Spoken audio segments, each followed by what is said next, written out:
Hey guys, I'm Urizi. This story is all about what if Naruto and the rise of the Uzumaki clan. The world believed that the Uzumaki were extinct and completely forgot about them. After years of laying low, they will re-emerge and make themselves known again to deliver vengeance to those who sought to destroy their family. Being descendants of the sage, it is also their task to keep the balance in the world by peace and war. Before we proceed with the story, please like and subscribe to this channel if you liked the video, and don't forget to check the description for the other works of the author if you liked the story. Let's start. Chapter 12, Turning Point. Flashback, Ani no Kuni. Priestess Compound, inside. Uzumaki would like to propose an alliance once we have dealt with the threat of Morio and his followers.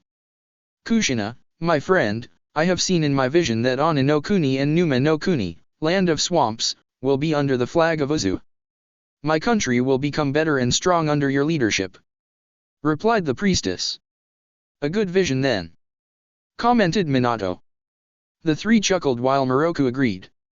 Yes. I understand your role as descendants of the sage. I will help you with your quest. Balance has been absent for long. But soon, when you emerge again, Konoha will be the first to receive retribution. We have an understanding then, said Kushina. Yes. Ani no Kuni and Numa no Kuni will not just be allies of Uzu, but will become under its flag. The renaming of your country will be up to you, Moroku-san, said Minato. In my vision, when the country becomes a part of Uzu, the whole land will be placed with seals to seal off all demons forever, thus making it no longer a land of demons. Also, I've seen whirlpools surrounding my country to protect itself from intruders. An extension of Uzumaki indeed. The couple mused. Yes, I propose for Ani and Numai to become official as one and renamed to Ni Uzumaki. Very well. We have an agreement. Hi. Before we go, I would also like to tell you about another vision. Oh. And that is, you will be sending 2 squads of Storm to Konoha to save 2 children. One of them is a girl, who's the last of their clan that specializes in Genjutsu. This girl is born with a weak body and has a problem with her head. The other is a boy, who's born without chakra but still wishes to become a shinobi. I've seen them trying to enroll to Konoha's academy but was not allowed to due to their conditions. They will become great assets to Uzu. I see. Thank you for that information. I will have the 2 identified and rescued from Konoha's clutches. Priestess Compound, outside. And then I was rescued and brought to Uzushio. There I started to have a good life. Naruto finished his story about himself as he and Shion sat by the rock near the castle's koi pond. Oh. And here I thought I've had the worst life. I'm so sorry, Naruto-kun. Hey, it's alright. You do not have to apologize, you know. It is Konoha's fault. Yeah. You're right. Of course I am. Naruto cheered, making Shion giggle. Anyway, what about you? Me? Well, I grew up alone. I had no friends to call since everyone my age is scared of me. I only have my mother and my personal assistants with me. But even my assistants are scared of me. Why? I have this power where I can see people's deaths as well as mine. I see what will happen before they are put to grave danger. Oh. I understand if you're scared of me now. The girl whispered sadly as she bowed her head. Hey, don't be sad. I'm not scared of you. I think it's actually cool, foreseeing someone's death. In that way we can prevent it from happening, right? Yes. But still, the others automatically think they will die. They do not understand. Well, I do understand. And I'm your friend, remember? Friend? Shion asked, staring at Naruto's blue eyes. Naruto blushed at this, seeing how cute Shion looked. Yes. We're friends, the boy said as he grabbed the girl and hugged her. Don't worry. I won't leave you just because you foresee my death or yours. Together, we will change that and stay alive. Believe it. Shion was now blushing madly due to the boy's actions. Her face was now as red as a tomato. Friends. Yes. I am friends W with N Naruto-kun. stuttered the girl as Naruto still hugged her. Meanwhile, Naruto's siblings were of course watching and were giggling like fangirls. They were surprised when the boy suddenly hugged Shion. "Oh my, Naruto-kun's the man," Narumi said between giggles. "Oh, I'm so proud," Minako said as he too tried to suppress his laughter. "He's our baby brother, all right. He's the lady killer," Miho and Mio both said. Next day, Land of Marsh. Morio's prison. "Ha ha ha ha. Pathetic mortals. You think you can defeat me?" the Demon Lord said as he encircled the family and prepared for another set of attack. The Uzumaki Namikaze family arrived 10 minutes ago and immediately battled the demon. The family easily slaughtered the cultists that were guarding the entrance.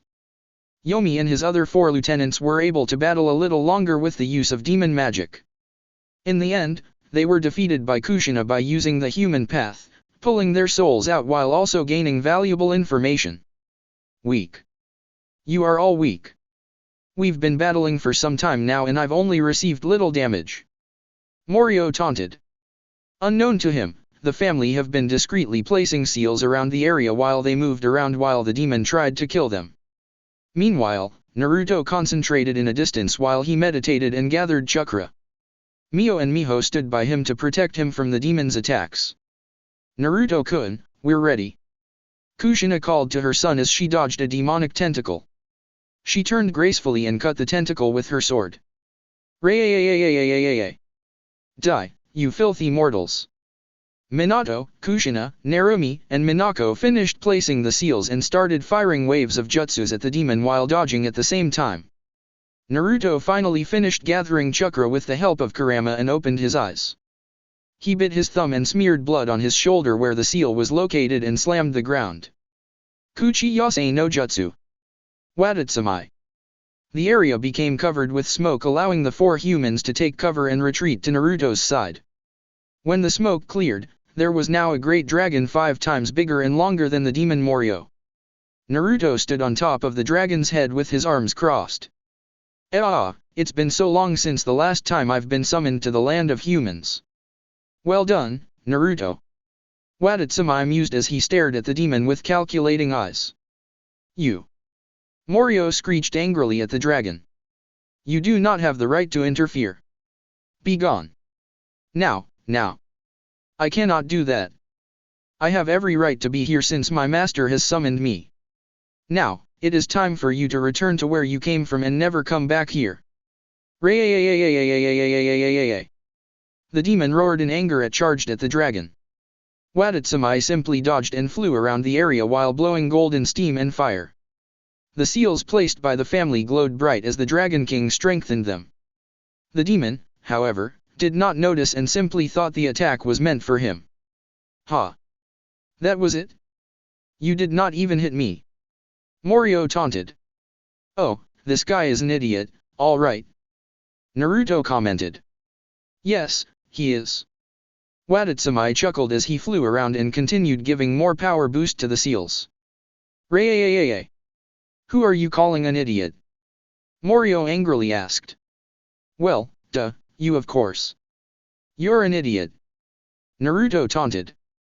The demon angrily charged at the dragon head-on, completely forgetting about the others. Thanks to the boy's taunts, Naruto's parents and siblings were given the opportunity to place the final seals while the demon attacked blindly with rage for being called an idiot. The others began drawing lines and formed a huge hexagonal seal with them 6 standing at each points. Kurama, who was watching through her host's eyes, agreed with Naruto's statement. Yes, that demon is an idiot. Who turns their back from their enemies? And to think that he was considered as a king in his dimension, it's such a shame. Let's just be thankful that Morio's stupid. In that way we the others can work with the final seal. And then we can finally seal him back to wherever he came from. And then we can return. What, missing Shion already? Kurama teased. Hey. I didn't say that. Naruto shouted, blushing. You didn't. But I can read your mind, remember? I'm sealed inside you. I can feel your emotions. The boy chose not to reply as his face was now red. Kurama just watched with amusement. You slippery serpent! Come here so I could kill you! Morio screamed in frustration while Watatsumi dodged the demon's attacks and flew around. Naruto then noticed that the others have finished with the seal and were waiting for them to lure the demon inside. The boy silently ordered the Dragon King to fly down near the hexagon. Morio followed and flew down as well. Once again, he failed to notice the seals that were not beginning to glow brighter. Uzumaki sealing, demon soul drain. The family shouted as the demon neared the hexagon. The seals around the area activated, quickly draining him of his power. Ayak! What is this? The demon screamed as it fell down and landed inside the hexagon. Due to his power being drained, he could not move and get away from the hexagonal seal, now finally noticing it.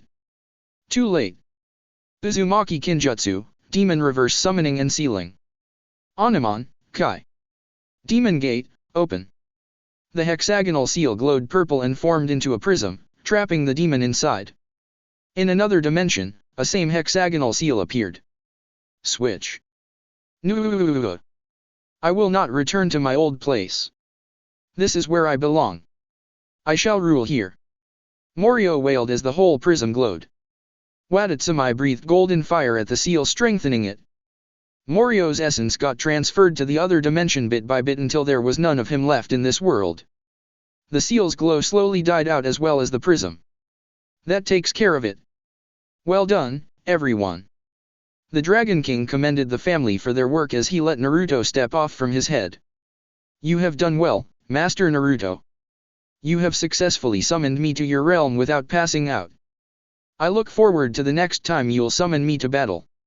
Watatsumi bowed to the family and then to the boy before poofing back to Terra. Yay!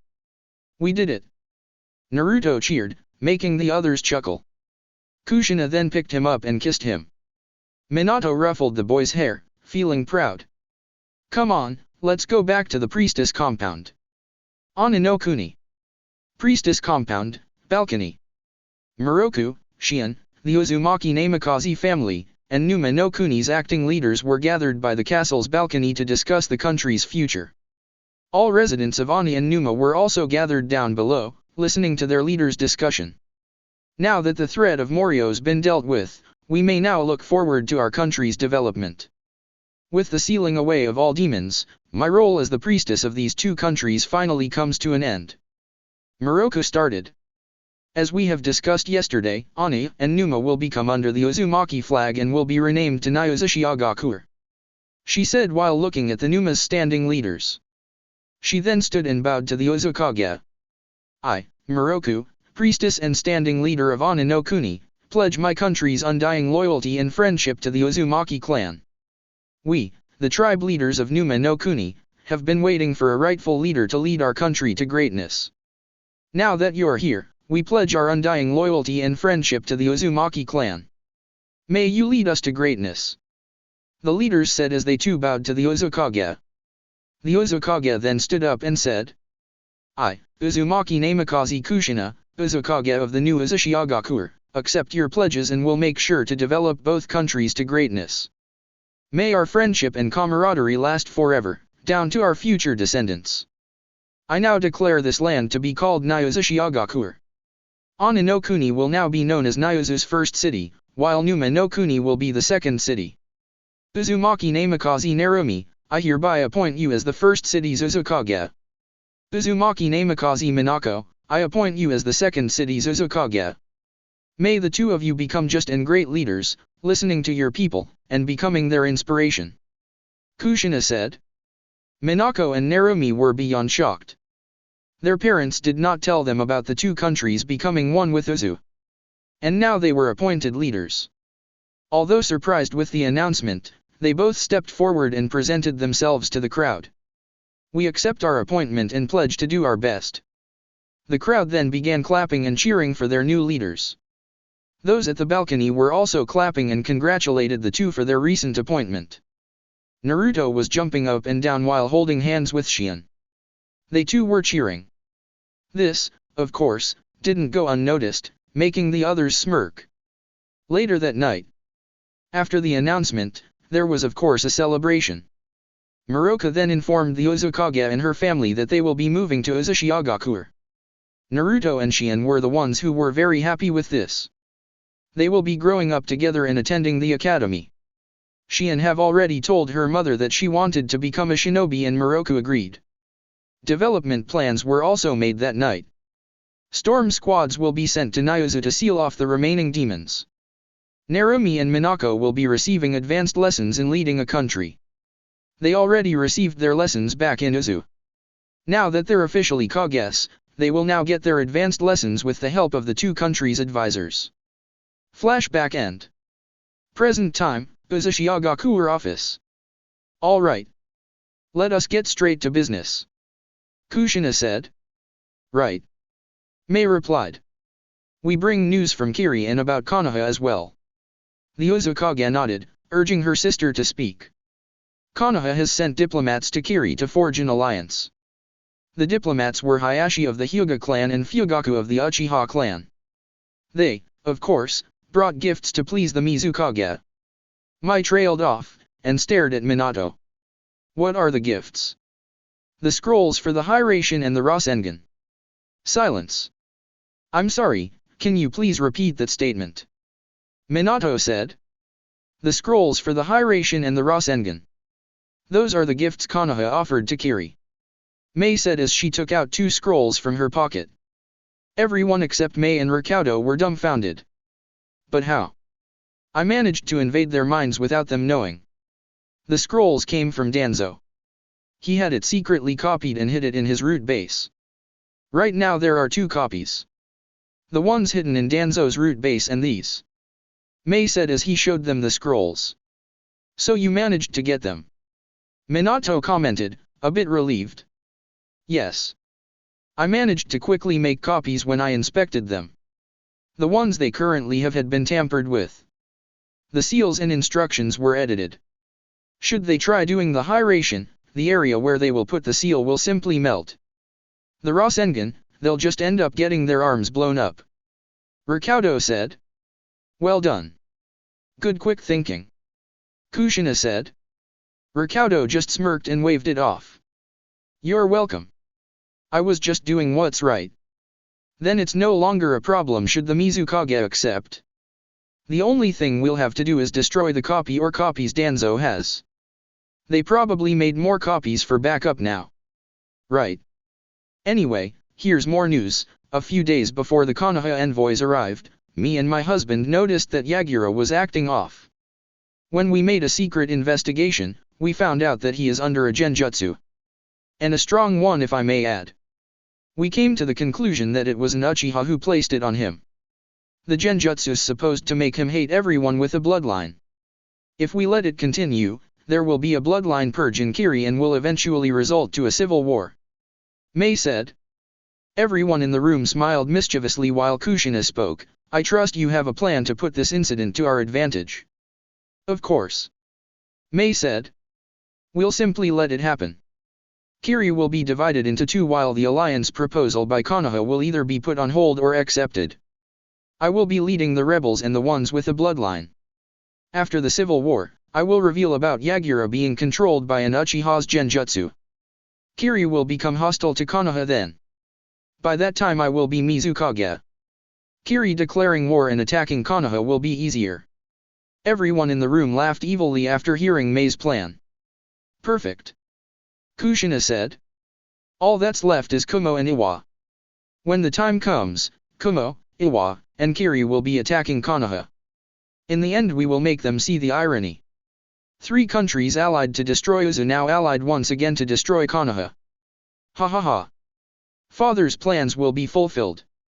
I'm going to find that Uchiha and shake his or her hand for controlling Yagura. Ha ha ha. Mei said. They continued to talk to catch up about each other. Mei later then found out about Naruto's return and was excited to see her nephew. Uzumaki Hospital. Tsunade's private room. Naruto was currently sitting by the bed of his grandmother. Every day, he will visit her and tell her stories despite her being in a coma. He just finished telling his story about his adventure in Ani no Kuni. With him were Hinata, Sasuke, Fu, Gaara, Temari, Kankuro, and Shion. Bachan, this is Shion. She's my newest friend. She's the priestess Moroko's daughter. Hello. Tsunade-sama. I'm Shion. I hope you'll wake up soon. Yeah, Ba-chan. I hope you wake up soon. Naruto said as he kissed her grandmother's forehead. Naruto then led his friends out of the room and decided to bring them to Ichiraku's. He hasn't seen Ayame for 3 days now, so he thought of going there and also introducing her to Shion. Nobody noticed the necklace Tsunade was wearing glow brightly when Naruto kissed her. Time skip, following day. Uzumaki Mansion. Naruto woke up early and quickly fixed his bed. He went to the bathroom to bathe, and when he finished, he excitedly wore his clothes. He ran to his parents' room and kicked the door open. Ka-chan. To-chan. Wake up. He shouted and jumped up and down the bed. Naruto-kun. What dash? Kushina bolted up, startled. It's the first day of school. The boy squealed excitedly. What? Oh. Minato said as he also woke up startled. The boy's parents chuckled as they noticed Naruto and his clothes. He was wearing his shirt the wrong way. The supposed backside was on front. His pants were also a mess as he wasn't able to wear them properly. The zipper was halfway opened while the pants itself was worn inside out. His hair looked like a bird's nest while some areas still had shampoo bubbles. Someone's excited. Kushina commented as she could not help but giggle at her son's antics. Why, yes of course. I'm going to be a shinobi now. His parents simply chuckled at the boy's high energy. Well, you can't go to school with your outfit. You wouldn't want the girls to see you like that, would you? Minato asked. What do you mean? Look at yourself in front of the mirror. Kushina suggested while still giggling. Naruto did as ordered and finally noticed his outfit and his hair. Oh. Hee. I guess I was too excited. Come now, let's get you properly groomed. Kushina took her son's hand and led him back to his room. Minato went downstairs and ordered the household to prepare breakfast. Naruto's siblings who were sleeping on separate rooms also woke up due to his shouting. To-chan. What happened? I thought I heard someone shouting. Narumi asked as she found her father downstairs. There were more footsteps and Minako, Mio, and Miho also came down. What happened? The three asked. Minato simply chuckled as he brought out a camera and showed it to his children. The four checked the camera and started laughing as they saw the pictures of their baby brother running the corridor and barging in their parents' room up to where he checked himself in front of the mirror. This is so cute. Ha ha ha. Narumi and Miho both squealed. So this is what Moroku-sama was talking about last night. I did not understand why she was giggling. She just told us to have the cameras ready. Minako said. We're having these developed, right? Mio asked. Of course. Minato replied as he sipped his coffee. I would like extra copies of these. Narumi said. Yeah, me too. This will be good for future teasing. Minako said as he snickered. We're getting extra copies too. Miho and Mio said simultaneously. Right. So who will be taking his pictures for his first day? Minato asked. We'll do it. The twins volunteered. All right. You'll receive a C-rank payment for this. I'm sure you know this is important. Naruto-kun wasn't with us for 5 years. We need to treasure all his firsts. Minato said, a bit sad. Hey, Dad. Cheer up. Naruto-kun's with us now. We'll make sure Konoha won't lay a finger on him ever again. Narumi said with strong conviction. They also got pictures of Naruto summoning Wadatsumai for the first time, Naruto eating ramen for the first time, and also other important and happy memories. These pictures of course were taken secretly. Most of his early photos were taken with the help of drawing a memory out of someone's mind and printing it on a scroll with the help of seals. Uzumaki Academy. After getting properly groomed and breakfast, Minato and Kushina walked their youngest to school with the twins secretly taking pictures. Ka-chan. I forgot my schedule table. Naruto turned to his mother as he scratched his nose. I got it, Naruto-kun. Here. Oh. Thanks. Enjoy your first day, son. Minato said as he patted the boy's head. Yes. Naruto cheered. His parents kissed him before they let him run to his room for his first subject. Naruto went to his room and noticed there was nobody yet except him and the teacher. Hello, good morning. The teacher greeted. Good morning, sensei. You're early. The school opening ceremony will start later in 21 minutes. Please take a seat for now. Right. Thank you, Kira. I will be your sensei in physical education every Monday, Fuinjutsu, and dancing. Your senseis for your other subjects will be your sensei and your PE on that day as well. Right. Kira-sensei. Thank you. The boy said as he found a seat and reviewed his schedule. Let's see, for Monday I have PE in the morning, history around midday, and Fuinjutsu in the afternoon. Tuesday's PE in the morning again. Oh. PE's every morning. Right. Anyway, I got weapons mastery and taijutsu after. I got chakra manipulation, and elemental manipulation every Wednesday. Thursday's summoning and kenjutsu. Medical ninjutsu and genjutsu every Friday. Alright. I wonder what kind of dancing Kira-sensei was talking about. Why don't you ask her then? Kurama suggested. Kira, who was watching him, spoke. You're probably wondering what I meant by dancing. You see, I was your mother's student before I started teaching. For her, Kenjutsu is a form of dance. Actually, battling is dancing. When you're battling, you're technically dancing with death. Fun, right? So that's your mother's term when she fights. For me though, it's Kenjutsu. So yeah, I will be your sensei in your Kenjutsu classes. You will only hear this term once since you're the only person here. Try using that as one of your phrases. You see, there will be a time where you will be famous throughout the world. When you battle someone, they will know they are screwed when you say it. Kira said, winking at the boy. Naruto grinned as he understood what his sensei meant. He already had a catchphrase in mind. Anyway, since you're the first student to arrive here, I'm giving you an award for being the early bird. I'm giving you advanced scrolls in Kenjutsu. Enjoy. Kira took out 3 scrolls from her desk drawer and handed them to Naruto. Wow. Thank you, sensei. You're welcome. If you have questions, feel free to ask. I'll just sit here and review the lesson plan while we wait for your classmates. Since I will be your homeroom sensei, I will be the one to welcome you formally with the classes. Your sensei in history will be Moroku-sama. I'm sure you already know her. Naruto nodded and took out his book in basic Fuinjutsu and began reading. Slowly the room got filled with students. When the room got filled, Naruto was sitting in the middle of Shien and Hinata. The Subaku siblings sat behind them. In front of Naruto sat Fu. Beside Fu was a girl wearing glasses that identified herself as Karen. Sasuke arrived a bit late so he sat beside Karen. Naruto got excited when he finally learned who Karen was and they immediately became friends. The two were bookworms and that's what made them bond easily. The ceremony started with Kira speaking in front and welcoming everybody. She had her students go in front and introduce themselves. When it was Naruto's turn, every girl in the room, except Tayuya, who was sitting at the far corner of the class, was blushing at the boy, while the boys thought of him as someone very cool.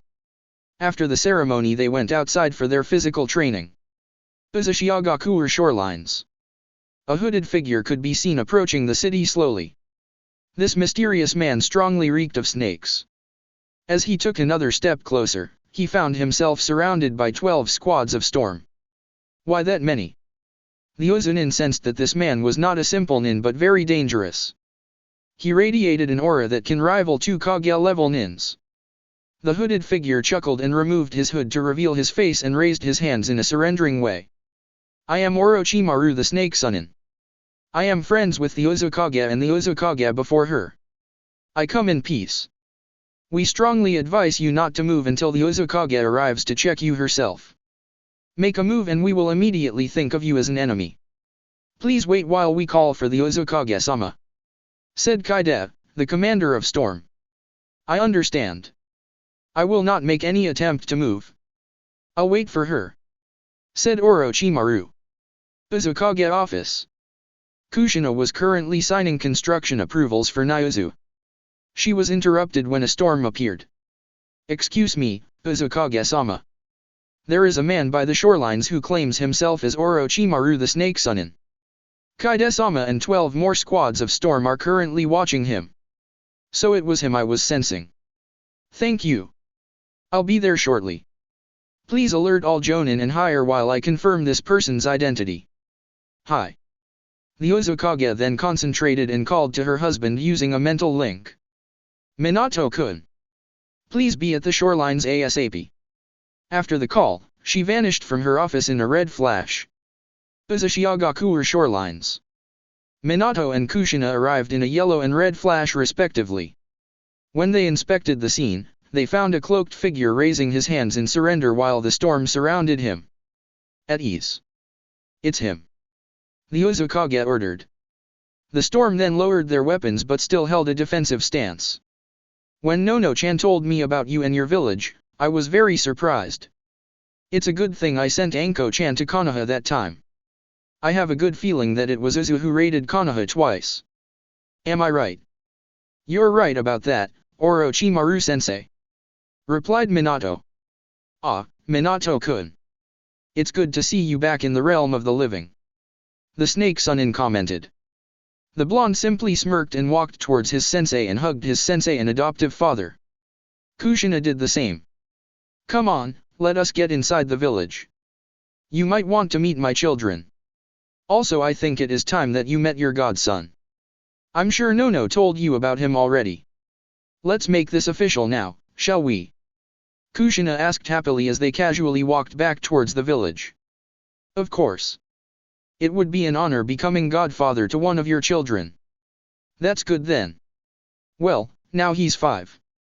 So you have 5 years worth of gifts to present to him." Kushina clapped happily, making Minato and Orochimaru sweat drop. Konohagakuer. Root Underground Main Base. 4 Rutumbu walked casually and entered the leader's quarters. These 4 were actually storm-hung to 4 high-ranking root they killed earlier. Using the human path, they were able to absorb all of their memories and easily pretended to be them as they infiltrated the base to look for the scrolls Danzo copied. The corpses were sent to Uzushio for further investigation. They were tasked by the Uzukage to search the base for the illegally copied Rasengan and Hiraishin scrolls as well as possible other stolen jutsus. Hunged as 4 of the high-ranking root, they easily got access inside and were not bothered by anyone. As of that moment, they were the only high-ranking members inside the base. The rest were out searching for a cure to wake their leader from his comatose state. After an hour of thorough inspection, they managed to find 3 extra copies of the Rasengan and the Hiraishin. One was placed inside the root leader's desk drawers. Another one was found hidden in a safe box, where other stolen items were hidden. They found 12 masks that they recognized as the masks the Uzumaki clan owned that allows them to resurrect someone dead. Upon further inspection, they realized that the masks were not original. Even though replicas, they drew seals to each one of it that activates when worn. Should someone try to wear it, they will die. Simple. Beside the masks, they found a dozen of Hiraishin kunais. The storm decided to destroy and replace them with fake ones. The last pair of scrolls was found in the Roots library. Other than the Rasengan and the Hiraishin, they found scrolls that contained Kenjutsus from other villages. One set contained about Black and White Lightning release. Another one was about Storm release. They also found a scroll for the Dust release. The last set of scrolls was about Mokuton, Wood release. The Storm took the liberty of taking the said scrolls. Their first task done, they headed to the newly rebuilt Hokage Tower and waited for the distraction they needed to get inside and retrieve the remaining scrolls. Konoha Orphanage. A boy with bushy brows and long hair that touched his bottoms and wearing a simple shirt could be seen running alone by the backyard of the orphanage. This boy had no friends and kids around his age want nothing to do with him as they considered him their inferior because of his inability to produce chakra. Rock Lee just tried to enroll in the academy a few days ago but due to his condition, he was not allowed to. His now former friends got accepted and now left him alone. Unknown to him, 2 hooded figures were watching him train. They were hiding in a nearby bush and were waiting for the boy to run near. As the boy got near, he heard a noise. Pissed. In here, quick. Hide here. Like any other kid, of course he got curious and did as ordered. As he got inside the bushes, he saw two cloaked people that had their hoods off. Lee figured that they were adults. One of them handed him a cloak that looked like the one they were wearing. Here. Quickly, wear this. This will make you invisible. Wow. Cool, thanks. The boy quickly wore it and looked at himself. I can still see myself. Of course you can. You're the one wearing it. You can also see us because we're wearing the same cloak. Put the hood on and we'll get out of this bush. Don't worry, people won't see us. We three can only see each other. They got out of the bushes and sat by the bench. The two Storm decided to get straight to business. Listen, we know about you wanting to get accepted in the academy but got rejected due to your condition. We have 2 questions for you. Here is the first, what is your dream? I'd like to become one of the greatest shinobi and respected by people and accept me even if I can't produce chakra. They both nodded and then said. Second question, would you still like to become a shinobi even if you have been rejected by Konoha's academy? The boy nodded eagerly with his eyes shining. Good. We can help you become one. But you're going to have to come with us. You already know that the people here are discriminatory. In our village, we do not discriminate people. We help each other out. If you come with us, you will be guaranteed a new home and will be able to attend the academy and fulfill your dream of becoming a shinobi. So, would you like to come with us? We'll give you time to think. The boy spoke almost immediately after the mysterious person's statement, surprising the two. People here treat me bad. The orphanage lady is also bad. Those who I thought were my friends no longer talk to me. The academy rejected me. Nobody wanted to adopt me. I don't want to live here anymore. Please take me with you. All right. We're taking you to Uzushiagakur. One of them said, smiling.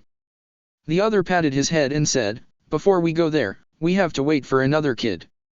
We're also bringing her with us. My friends are currently looking for her while we went here for you. Oh. Do I know this girl? I'm not sure if you do. You see, she's currently locked in prison. But why? Konoha thinks of her as a demon. But they're wrong. You see, she was born very weak and also had a demon inside her mind. This demon takes control of her body and causes destruction. Instead of helping her get rid of the demon, they locked her in prison. That's bad. It wasn't her fault. Yes. Don't worry, my friends are going to help her escape prison. They will also seal off the demon that controls her body. For now, let's go to the forest and hide while we wait for them. All right. Please lead the way. Konoha Prison. High security prison, Yakumo Kurama's cell. Said girl was currently sitting in her bed, waiting for something to happen. She was thinking of ways to escape, but her whole body was sealed. She could not call upon the power of Ito, the demon inside her, to break free as it had been sealed off. She was interrupted from her thoughts when she heard metal clanging. She stood up and went to inspect the source of the noise. She was surprised when she found the guards of her cell lying dead with their heads slit off. She jumped in fright when she noticed the killers. There were 2 of them and were wearing hooded cloaks. As one of them approached her main cell, Yakumo retreated back in fright. The hooded figure began drawing seals on the metal gates. After about 5 seconds, the seals glowed bright and melted the cell door. Come here. Don't worry, we're not going to harm you. We came here to rescue you. The girl slowly approached the person. A part of her told her to believe them and let them rescue her. It's all right. Now, we're going to place a seal on your forehead before we remove your restriction seals placed by Konoha. The seal we'll apply on you will forever seal Ito. The demon will no longer bother you after. We're going to send it back to the demon world. You know its name. Yakumo commented. Yes. We're taking you to Uzushiagakur. It will be your new home. You will not be imprisoned there. You will be able to live a normal life, attend the academy, and gain friends. What do you say? Yes. I'm coming with you. Take me out of this hellhole, please. The girl said as tears blurred her vision. After sealing off the demon, the storm removed the girl's seals that were placed by Konoha. Yakumo was now free. All right. We're heading to the forest first. There are people waiting for us there. There's another kid we rescued from Konoha's clutches. What's your companion doing? Oh. Don't mind him. He's tagging the place with exploding seals. This place will blow up in 15 minutes. This is why we need to go now. We'll be safely ahead of them before they realize you're missing. Here, wear this cloak. Cool. Konoha Forests. Rock Lee's group arrived and waited for only 3 minutes. They greeted Yakumo's group and immediately took off. We're going to a waterfall a few kilometers near the Fire Country border. Our transport will be waiting there. Hokage Tower. The squad that raided the root base earlier quickly went inside 2 minutes after they heard an explosion. The village was immediately put on a red alert when Sarutobi heard news about the high-security prison blowing up. The Hokage, along with his Umbu, immediately headed there. The storm quickly searched the tower for the scrolls and found it. They escaped unnoticed and headed to the waterfall. The cloaks they wore were applied with seals, making them invisible even to the Hyuga's Byakugan. It masks their presence as well as their chakra, keeping them from getting noticed by enemy sensors. Uzushiagakur. Uzukage Office. So you wish to make an alliance with Uzu? Minato asked as he sat opposite his sensei. Yes. Otagakuer needs allies. Since it's new, it will need all the help it can get. Once it gets developed enough, other villages will most likely begin to notice it. Then it will be troublesome. Replied Orochimaru. I understand. We agree to this alliance. You should also ask the Kaze Kage and make an alliance with Suna. We are currently allied with them. Kushina said as she took out a folder. Here, these are the alliance papers. Just read them and sign. It contains the same contract we made with Suna. The Snake Sunin nodded and took the papers and read it. After a few minutes, he performed the sealing ritual and got the ring. There you go. Congratulations on your new village, sensei. Or should I now say Otokage Dano? The Uzukage said, making the man smirk. You've finally achieved your dream. You now lead a village. Thank you, Minato-kun, Kushina-chan. With your aid, Otagakuer will grow strong and right. I will make sure my people won't become like Konoha. I'm sure you will, sensei. Minato said. The Shodaime and the Ni-daime are probably rolling in their graves now. Their village treaded the dark path when they left it to Sarutobi and the others. Orochimaru said. Konoha's facing its last years. When Naruto-kun is ready, we will burn it to the ground. Kiri, Kumo, and Iwa will soon follow. The Uzukage said. They put their conversation in a halt when one of the seals in the Uzukage's desk glowed. Minato-kun. Understood. I'm going. I'll see you later, sensei. Minato said as he kissed his wife and shook his sensei's hand before vanishing in a yellow flash. I'll be returning to my hotel room or probably stroll around the village. Any place you could recommend for me? Well, you might want to visit Ichiraku Ramen. They'll tell you how they got here. I'll see you later then. Orochimaru said as he stood up and nodded to the Uzukage and then left the office. A few moments later, there was another yellow flash. Minato was back with the 2 storm squads and 2 kids. Uzushiagakuer Academy. Alright class, that's all for today. For your assignment, memorize and practice your seal writing and strokes. Remember, drawing the perfect symbol is important in making seals. One wrong stroke can cause your immediate death. I'll see you again next week. Hi, sensei. Thank you for today's lesson. The whole class replied. Kira nodded and let them out of the room. See you tomorrow, guys. Mom and Dad told me to come home today early. Naruto told his friends as they got out of the room. Uzukage Mansion. The Uzumakis are born with a strong immunity against poisons. Tsunade was put into a coma due to the stress of her body being forced to close and open her chakra coils and muscles for the immediate restoration. Now her whole system's not responding. With the use of the Yamata no Orokai's venom, her system will function once again as the venom enters her body. Since the venom comes from a god summon and cannot be found normally in the realm of human mortals, the venom will be foreign to the body, causing the antibodies to work and function to fight the venom. Since Tsunade is an Uzumaki, she will not be harmed by the venom. Orochimaru explained as he showed the vial of venom to the family. So this is the snake god's venom. Yes. Before I got that, I had to give him 500 human sacrifices. That many? Kushina asked, horrified. Yes. Oh, and don't worry. The sacrifices were criminals. During the first week of Otogaku's construction, a huge number of bandits tried to raid my village. They never saw it coming. They became Snake Chow. The Snake Sunin chuckled as he leaned back in his seat. Wow, Kyufu, Godfather. You defeated that many. An amazed Naruto said. Orochimaru chuckled at the boy's comment and said, it was nothing. They weren't shinobi. It could have been a different story if they were. But still, you single-handedly wiped them out. Someday, Naruto-kun, the world will know you for single-handedly destroying an entire shinobi army. You have us, your family, to help you become stronger. You will surpass me and your parents. Orochimaru stood and patted his godson's head. Now, let's go wake your grandmother, shall we? She has slept for too long. Uzumaki Hospital. Tsunade's room. The family stood back and waited as the Snake Sunin injected the venom to Tsunade's system.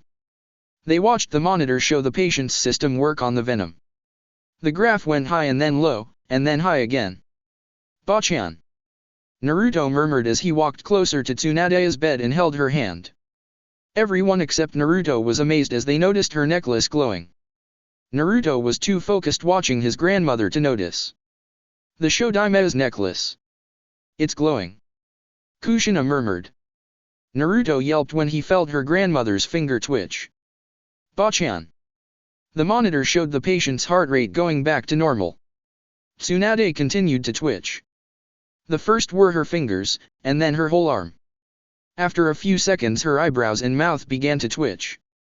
Kushina-chan. Tsunade whispered, making everyone in the room widen their eyes and walk closer. Ka-chan. Kushina said as she held her mother's other hand while tears ran down her face. Kushina-chan. Narumi-chan. Where are my babies? After being in comatose for 18 years, Tsunade the Slug Sunin finally woke up and returned to the world of the living. Ka-chan. Tsunade-koi. Arashi murmured as he too can't hold back the tears. Arashi-kun. Kushina-chan. The family got acquainted with Tsunade. With the help of the Rinnegan, they were able to easily tell and show Tsunade what has happened during the 18 years she was unconscious. When they got to the part about Naruto, Tsunade grabbed the boy and hugged him tight. She vowed vengeance on Konoha. When they finished telling her everything, Tsunade thanked her old teammate for the venom that caused her to finally wake up. The following day, word spread about Tsunade's recovery that very same night. The whole country was on a grand celebration today. Those who were on a mission were recalled to honor the Slug Sunin. Classes have been suspended and will be resuming next week. The school director and the Uzukage agreed for an upgrade in the school buildings and facilities. Now that the greatest medical nin has returned, there would be changes for the medical ninjutsu subject. Uzukage Mansion. Dining hall. Everyone watched with their jaws dropped on the floor as Tsunade ate, or should I say, wolfed down the food that was served on her table, which was the whole table. Shizune, the Slug Sunin's apprentice, returned from her assigned mission last night. She cried in delight when she learned of her master's recovery. While Tsunade was bedridden, she asked the Uzukage to be sent on a long-term mission as a spy. The pain was too much for her after the masked Uchiha battled and left Tsunade in a comatose state. Kushina have ordered for her mission to be put to an end now that Tsunade was awake. Right now Shizune had a huge sweat drop as she watched her master wolf down the food. There were now more than 12 stacks of huge bowls and she just kept eating. More. Nom nom nom. Tsunade mumbled as she finished the last bowl that was served. She clapped happily when the household took away the empty plates and placed another buffet on her table. "Tsunade-sama." Shizune called. The woman simply raised an eyebrow and continued to eat. "Tsunade-sama. Maybe you should slow down. You know it's not good to dash." Shizune stopped her sentence as Tsunade sent her a glare that promised pain. The apprentice gulped and stepped backwards. Nobody else dared to interrupt Tsunade after, as they feared for their lives. Meanwhile, Naruto was hungry and just got downstairs as he just woke up. He slept late last night due to events and did some training by himself. He got curious when he noticed the household, especially the kitchen staff, frantically running back and forth carrying platters of food and returning with empty plates. Naruto's eyes got wide when one of the chefs came out of the kitchen carrying a huge bowl of ramen. The chef was none other than Ichiraku Taijutsu. Another person came out of the kitchen carrying another huge bowl of ramen. Naruto recognized the person as the chef's daughter. Ayame-chan. "Oh. Good morning, Naruto-kun." "Good morning, Ayame-chan. What's going on?" "We're here for today's celebration. The shop will open later after lunch. For now we're serving Tsunade-sama our best ramen," the girl explained as she walked to the dining area with Naruto following behind her. The boy was entranced by the ramen's aroma. When Taijutsu and Ayame placed the bowls on the table, Naruto followed and took a seat beside his grandmother and began to gobble the contents of the bowl Ayame carried earlier. Everyone who was watching stopped dead in their tracks as they feared for the lost Maelstrom's life. They silently prayed to Kami that Tsunade won't hurt him for eating her food. "Oh my dash!" Shizune gasped as she slowly walked towards the boy to save him from the danger he didn't know he just got himself in. Tsunade grunted as she noticed one of her bowl of ramen got devoured by someone. To everyone's relief, she just smiled and hugged her grandson and began feeding him with ramen. She then began to eat in a normal pace. She sent Shizune a death glare when she noticed her near the table, causing the young woman to flinch and retreat. Kushina released her breath that she didn't notice she was holding. She thanked Kami that her son was safe. She remembered the time when she was still a chunin when her mother used the Sozo Saisei. Tsunade was unconscious for 2 weeks after using the technique, and when she woke up, she literally devoured all the food that was served and ate a lot. Those who tried to stop her tasted her chakra-enhanced fist and almost died. They were revived later when she finished her meal. Arashi was remembering the same incident. He just chuckled to himself when his wife hugged and began feeding Naruto. 1 week later. After the long week celebration of Tsunade's recovery, things have gone back to normal. Classes have been resumed. More buildings were added. More facilities were added, especially the medical facilities. Advanced courses have been added to the curriculum for chunin level students or graduating students, which were extreme chakra control, conservation, and meditation. That is almost the same with Genjutsu Training. This allows the user to enhance all their skills and status for a particular amount of time depending on the amount of chakra was stored and how long they were stored before release. During the week, Rock Lee and Kurama Yakumo were enrolled to the academy and were given the same lessons Naruto's batch had, giving them the opportunity to catch up. Also, with the medical Sunin's recovery and knowledge with the human body, she was able to make new bodies for the two with the help of the Rinnegan's powers. Using the yin and yang release, they created new bodies that have been enhanced, making them now qualify to face the harsh world of shinobi. After creating the bodies, they transferred Lee and Yakumo's souls to the new ones with the use of some Uzumaki Kenjutsu seals and the Rinnegan's human path. The boy may now use and mold chakra, while the girl's no longer ill. After the operation, they were introduced to Naruto's group. Uzushiagakuer Academy, Monday. It was Monday again. It was a new week for school and the official start of the semester. Kira welcomed her students as the classroom got filled. When the final student arrived, she called for the class attention. "Alright, today we have 7 new students that will be joining your class. They are from Otagakuer. Since the village is still new and are still developing, they will be the first batch of students from their village that will study here. It's like a foreign student going to another village. They are like the Subaku siblings. Let us give them a warm welcome and make sure they'll feel comfortable with us," Kira said as she motioned for the said 7 to stand up. "Please introduce yourselves." The only female in the group was the first to speak. "Hello, good morning. I am Chuchi-kin." She caught Naruto's eye and blushed crimson red. Hinata, Shion, Temari, and Yakumo noticed this and glared at the girl. Tayuya simply rolled her eyes as she felt the killing intent directed to Kin by the four. Next was the boy who had long spiky hair. "Hello. My name is Abumizaku. Good morning everyone, I am Kinyuta Dosa." The one with bandages all over his face except his left eye said while bowing. "I'm Jirobo. I do not have a family name." The fat one said. "I'm Kidomaru. Like Jirobo, I also have no family name." The tall one said. "I am Seikon," said the silver-haired guy. "And I am Yukon," said the other one. The two then stood with their backs on each other and said, "And together, we are the awesome silver twins." They both said while doing the peace sign, making the others sweat drop. Kira simply chuckled at the two. Do twins always say the same thing? Naruto wondered as he remembered his siblings. Yes, they do. Kurama said. For the sake of the new students, Kira also had the rest of the class introduce themselves. After the introduction, the class began with their morning exercises. They were taught by the former priestess Moroku in history, and then by Kira again in Fuinjutsu. They were still mastering writing the correct strokes for the basic symbols in sealing. Tuesday. Weapons Mastery Grade 1 Class. Good afternoon class. I am Kyoki. I will be your sensei in this subject. Let us begin with introducing ourselves. I'll go first. I am Uzumaki Kyoki. I am a master of all weapons.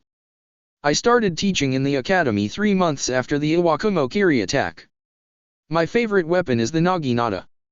Like most Uzumakis, my main affinity is water while my second is lightning. My goal as of now is for you to become masters of weapons. Kyoki then began to call everyone and had them stand in front and introduce themselves. After the introduction, she began with the lesson. A weapon is an important tool for a ninja. It could greatly help someone a lot when he or she gets in on a tight situation and cannot use chakra at the moment. As stated in our laws, civilians are also taught to fight and master their own chosen kind of weapon.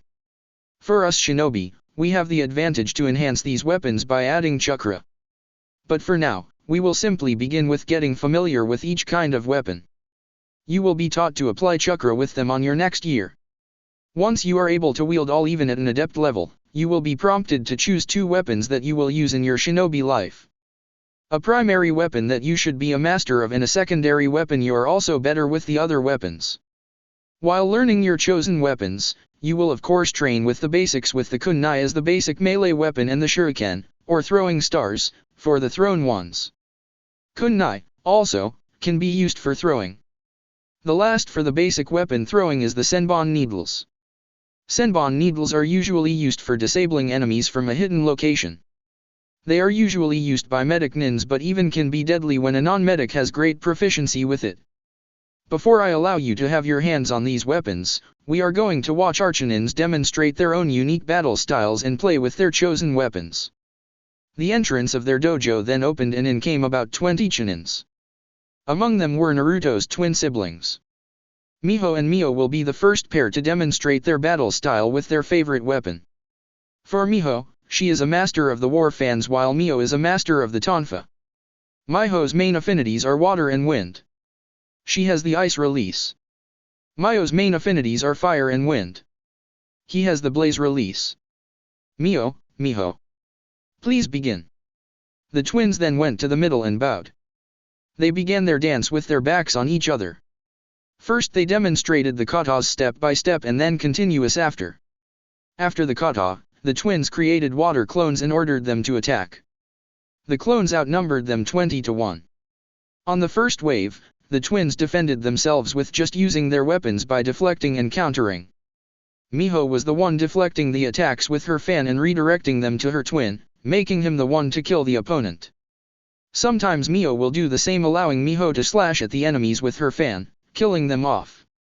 After defeating the clones, they created more and this time, they were outnumbered 30-1. Miho raised her fans in a defensive stance while Mio went on an offensive stance. As the clones gathered around them on a circle, Miho channeled her chakra and coated her fans with wind while Mio coated his tonfas with fire. The clones then started throwing weapons at them. Miho moved her arms and motioned her arms in a circle. Futon, Wind Dome. The wind dome caused the thrown weapons at them to bounce back in every direction, now twice the force of the throw, dispelling some of the clones that got hit. While the wind dome was still active, Mio then thrusted his tonfas outward. Katon, Fire Cannons. Blasts of fire came out of the dome and dispelled more clones. Because of the wind, the fire cannons became stronger and bigger. The twins then decided to go on the offensive. Miho began to twirl her fans and made flicking motions. Hyaton, Fan Bullets. Simultaneously, Mio made an X formation with his tonfas and thrusted those outwards. Onton, Tonfa Bullets. Hundreds of ice and fire bullets pelted the clones, dispelling the remaining half. The twins decided to finish of the battle by going back to back and crossing their arms. They held it outwards and made spherical motions with their weapons. At first a ball of compressed wind covered the two of them. Then came out 4 dragons, 2 of them made of ice and the other made of fire. The dragons made a protective circle on the sphere while also lashing out like a whip. The clones then began to scatter and prepared to defend themselves. The sphere caused the twins to hover above the ground for 3 inches. Then they called out their technique. Collaboration Technique, Dance of the Ice and Fire Dragons. With the name of the jutsu called, the ball of sphere with them inside came at the clones and destroying them. The jutsu was based on the Yondaime Hokage's Rasengan. The twins upgraded it by adding their chakra affinities. With them inside the huge compressed sphere of wind, they destroyed everything in their path with the dragons, burning their enemies with fire and ice. The whole class watched in amazement as the sphere quickly bounded at one after another clone, completely destroying them. Half of the clones that got hit became solid statues and then exploded afterwards. The other half that got hit by the flames was incinerated into ash. When the jutsu died out, the twins returned to the middle and bowed. The class stood up clapping, very amazed with the dance they just watched. That was amazing, Ne-chan, Ne-san.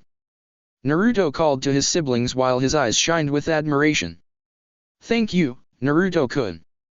Thank you everyone. Kyoki-sensei, thank you for having us here demonstrate. The twins both said before they went to the side. Kyoki then called for the other chunins to show their katas and their techniques.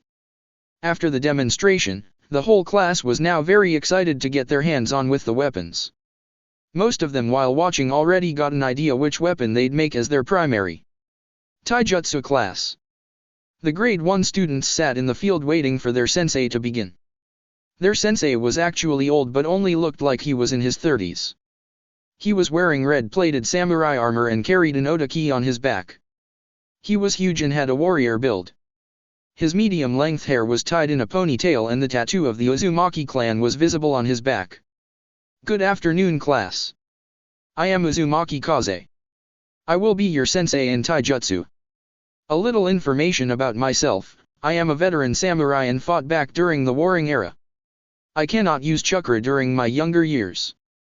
But thanks to the powers of the Rinnegan, I was finally able to unlock it when I turned 21. Even though I have unlocked my chakra systems now, I usually use it only for taijutsu as I have mastered it when I was only a chunin. I have also mastered using the 8 inner gates up to its maximum level without dying. If you wish to become a taijutsu master, feel free to approach me. I'll gladly have you as my apprentice. Rock Lee listened to Kaze with rapt attention. His respect for his new sensei just doubled, knowing that he could not use chakra before. Lee decided that he'll become a taijutsu master. With his chakra unlocked, his taijutsu will become more powerful tenfold. He was interested about the 8 inner gates. He still had no idea about it, but he felt like it will be good for him to learn. Since you have your PE every morning, it is now my duty to level some things up. Kaze said while he smiled sadistically, making his students gulp. He took out several scrolls from his pocket and laid them on the floor. He performed a single hand seal and then there were poofs of smoke. When the smoke cleared, the students had to cover their eyes as the things the scrolls produced reflected the sunlight. Sensei, what are these? One student asked. Kaze smiled and pointed at the metallic things. These are weights. Now that you are students of the Uzumaki Academy, you will now wear these every day until you graduate. Let me explain how these things work. When you are not wearing them, they are silver and are shiny. When you put them on, they blend in with the clothing you are wearing. There are 7 levels. The first one is white. The weight will vary on your body weight. White is 2 times your weight. Once you've gotten used to the weight, it will automatically adjust to the second level. The second level's yellow, which is 4 times the weight. Next is green, 8 times the weight. Next is blue, 16 times. Next is purple, 32 times. Next is red, 64 times. That last level is black, which is 128. Now, if you think that's easy, it's not. You're going to have a set, 2 for your legs, 2 for your arms, and 1 for your body. So that's going to be 5 times more the weight. He said as he clapped happily and began handing each student a set. After staggering and trying to stand up, the students were now ready to begin with the training. Look at you all, so cute. You'll become cute little murderers in no time. Now, I want you to make 50 laps, 200 repetitions of push UPS, punches, kicks, pull UPS, and crunches, and then we'll spar later so I could see and rate your strengths and weaknesses. Now get moving, my cute little students. Kaze shouted. Before Naruto was brought back to Uzu, Kaze used to lead a team of Storm. When he learned of the lost Maelstrom going to the academy, he asked Kaide to leave his Storm duties so that he could teach Naruto and his batchmates. Kaide is a very kind and gentle person to the people he cares for. He can be very strict at times and would hit people younger than him in the head with the flat of his blade every time he sees them not acting good. He is a very good disciplinarian, due to his being a former samurai and fighting in the past 2 wars. He watched as his students struggled running and decided to join them with their training. After the session, Kaze gathered his students and gave them an assignment. Your assignment is simple. Do not remove your weights. That's all, dismissed. Wednesday. Chakra Manipulation. Good afternoon, class. I am Uzumaki Reza. I will be your sensei in Chakra Manipulation and also Elemental Manipulation later. Now please stand here in front and introduce yourselves. After the introduction, Rei spoke again. As you have learned already how to meditate and gather chakra on your Monday subject, we will now begin with the basic chakra manipulation skills. For now, we will be doing chakra exercises. What is a chakra exercise? It is an activity we do to improve our chakra control.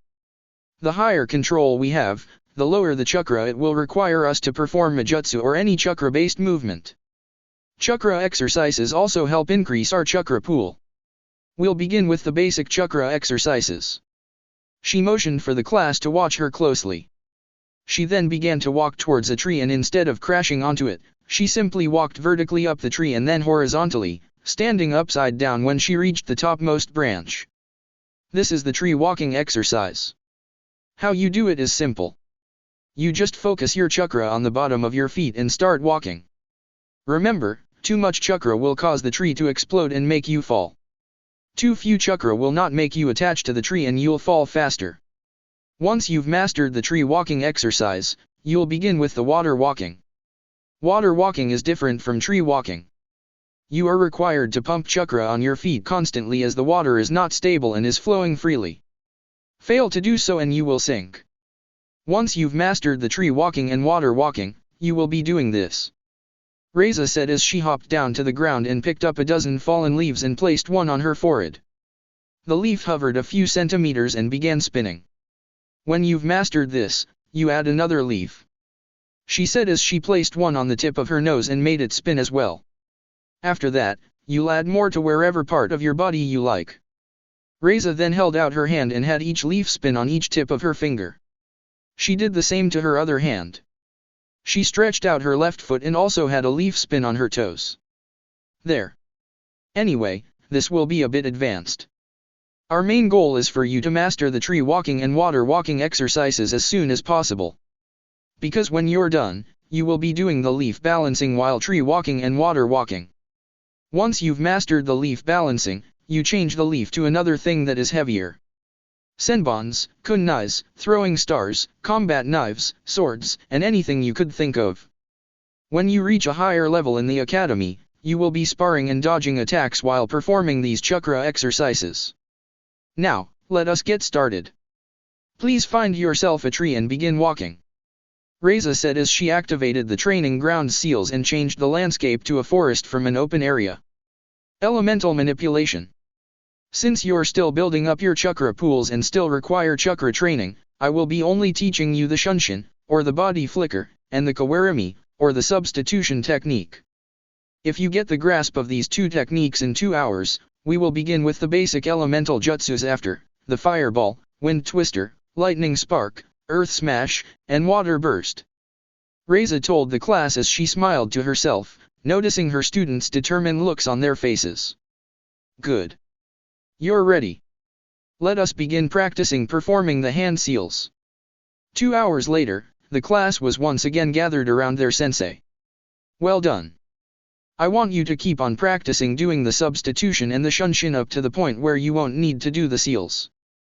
Once you've mastered the two, I'll teach you how to add chakra elements to your substitution and shunshin. There are 5 types of elements, them being fire, wind, lightning, earth, and water in respective order. Fire is strong against wind but at the same time, it is weak against water. Wind is strong against lightning but is weak against fire. And so on. Each element has an advantage over another and is weak to another.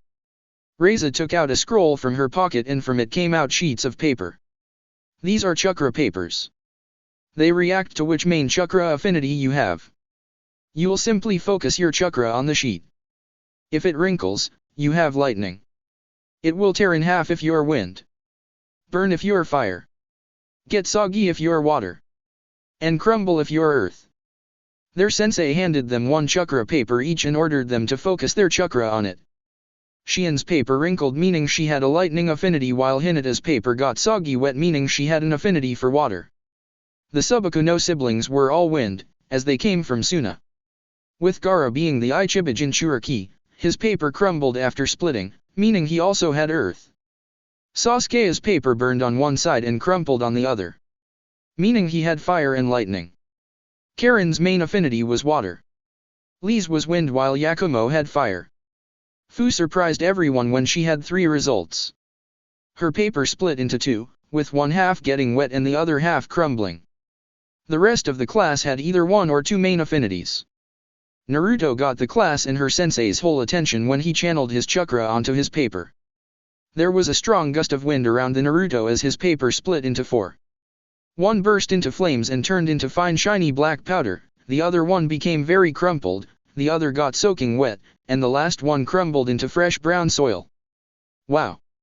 Was the only thing everyone could say and think of. Even their sensei was speechless. It appears that you have the Kekai Yantao. Your strong affinity in fire is something I could understand of as it came from me. You have the ability to produce fox fire. If your fire jutsus are stronger than normal, then you probably have the Kekai Go Tauta. Meaning you have all 5 elements as your main affinities. My fire simply made yours stronger. If I'm correct with my theory, then you will be able to produce hellfire due to my fox fire added to your already strong fire affinity. Kurama informed Naruto. Kekai Yantao and Go Tauta? Asked the boy. Yes. There are 4. 1. Being Kekai Genkai, the lowest, a combination of a person's 2 main affinities. The Kekai Santauta speaks the name itself. It is a combination of 3 different nature transformations. There are 2 known persons who have this. Mu, the second Chuchikage, and Onaki of both scales, the third Chuchikage. Their Kekai Santauta is a combination of fire, wind, and earth with the result of the dust release, or Jinten, particle style. The Kekai Yantao is a combination of 4, while the Kekai Go Tauta is 5. Your uncle, Rikaudo, is a Kekai Yantao. Although I'm sure it is a well-kept secret. Only the Uzumaki clan knows about it. I sensed it from him the first time you met them. Since I'm a demon, I would know. You already know how humans acquire a bloodline limit, right? Anyway, the Kekai Go Tauta, however, had one. And that was the first sage of the six paths, your ancestor, and my father, Hagoromo Atsutsuki. You are the second person I knew who has this. Kurama explained. Wow. Naruto thought. You have the Kekai go Tauta. Reiza remarked. She then explained to her students the same thing Kurama told Naruto just now. If they were amazed with Fu having 3, everyone was now looking at Naruto with a new light. They were now more astonished with the boy. This boy is just full of surprises. Most people would think that this is the god's way of compensating for his awful life in Konoha. Reiza thought. On the happy note, I can teach him every jutsu I know. Kushina-sensei will be delighted when she hears of this. Recovering from her shock, the teacher spoke again. All right. Now that you know your affinities, I will be showing you the basic jutsu for your respective affinity. She said as she made shadow clones. Follow one clone each and they will teach you your jutsu. The original Reiza approached Naruto and began to teach him all 5 elements basic jutsus. When it was time for the class to dismiss, Reiza gathered her students once again. Good job today, class. I will see you next week. For your assignment, I want you to keep on practicing performing hand seals. Here's a hint, perform all 12 hand seals consecutively going from a slow pace to a faster pace. Stay with the pace where you won't make a mistake and increase the pace when you are no longer committing errors with the current pace. Dismissed. Hi. Thank you, sensei. The class chorused. Thursday. Summoning class. Good morning, class. I am Uzumaki Chihiro. I will be your sensei in summoning. What we're going to do in this subject is we'll practice fighting alongside our summons. Do not worry, I will be helping you supply for the required chakra to summon your partner. Once you have summoned your partners, you will introduce yourselves to the class. Since most people in the class were Uzumakis, only a few required assistance. Once they have summoned their partners and introduced themselves, they began with the training. Naruto once again got his classmates stunned when he summoned Watatsumi, the king of dragons. Even Chihiro had his jaw on the floor as he did not expect this. I guess I overdid it. Naruto mumbled, scratching his head. He was standing on top of the dragon's head. Yes, you did. The dragon chuckled. Try summoning a regular dragon. We will be doing our training together back in Terra every weekend, as time is different there from here. Watatsumi said as he looked around and found members of his clan with their partners, quickly understanding the situation. Right. I'll see you again later this week. Do well in your training. Goodbye. The Dragon King said as he poofed back to Terra. Naruto then focused less chakra and summoned another dragon. He was able to summon Akira this time. I've heard about the kid having the Kekai this one. Him being the summoner of Watatsumi-sama. He really is full of surprises. I'll do my best to teach him everything I know. Chihiro thought as he observed Naruto's newly summoned dragon. He was even able to summon one of the Dragon Clan's generals after summoning their king. And yet he's still standing like it was nothing. Amazing. The students' current objective was mastering the fighting style of their summons. Once they have mastered it, they will be sparring alongside them and against them. In the coming years they will be practicing performing collaboration techniques with their summons. Kenjutsu Class. Welcome to the dance class. You already know me, so we'll skip the introductions and get on with the lesson right away. Kiri told her students. Watch closely since I will be doing the kata 5 times only. I want you to memorize the movements quickly. This should be easy for you as this is only the most basic. She then summoned her sword from her seal and demonstrated the kata for the academy style. Always remember, the sword is an extension of your arm. It is a part of your body. When you dance, you move your whole body, and that includes the sword. You murder your enemies gracefully and flawlessly. If your grip on your sword is too tight, it's the same thing as having a numb arm when you fight. Grip it too loose, then you lose your arm. The sword is a part of your body. You need to maintain balance in order to move well. Now, let us begin. You will be handling real swords now and not the wooden ones, because wooden swords are for babies. You're soon to be ninjas and you need to feel the real deal. Now, go pick up a sword. Quickly now, Do not choose. The sword will be the one to pick you. Just take one and get back to your formation. Once the students have gotten their swords, they stood in a loose formation so they will not hit each other. Good. Now, have both your palms sliced, and smear the blood on the flat sides of the blade. Do not worry, you'll heal quickly. Once you're done smearing the blood, hold the sword and position yourself with the basic stance. Make sure you do the proper posture and position of the sword. Follow my lead. The students then did as told and watched their sensei. The stance was simple. The right foot was ahead of the body forward while the left foot was at the back. The distance between was 1 foot. The arms lowered, holding the sword with its tip raised on a 20-degree angle. Good. Now, channel your chakra to the sword. The students then concentrated and channeled their chakra to the blade. They were surprised when the whole sword began to change form. Kira then began to explain. Those swords you're holding have been applied with seals. When you smeared your blood on it, you signed the contract. When you channeled your chakra on it, you activated the contract. It took your body measurements and weight, and changed form to suit your style. You will notice that the balance, weight, and grip are now perfect, unlike earlier. You feel now more comfortable holding it due to the seal adjusting the sword for you. Some of you had short swords, normal length swords, long swords, broadswords, and even split into two for dual wielding. The swords are now yours. Those are my gift for you. You will be using these swords for about a month until you have your own sword or set of swords forged. Just show these current swords to the smith so they could get the necessary measurements. For the month, we will practice with the basic thrusts, slashes, swings, stabs, and other movements. After the class, Naruto approached his sensei and asked about a certain sword fighting style. Yes, Naruto. Sensei.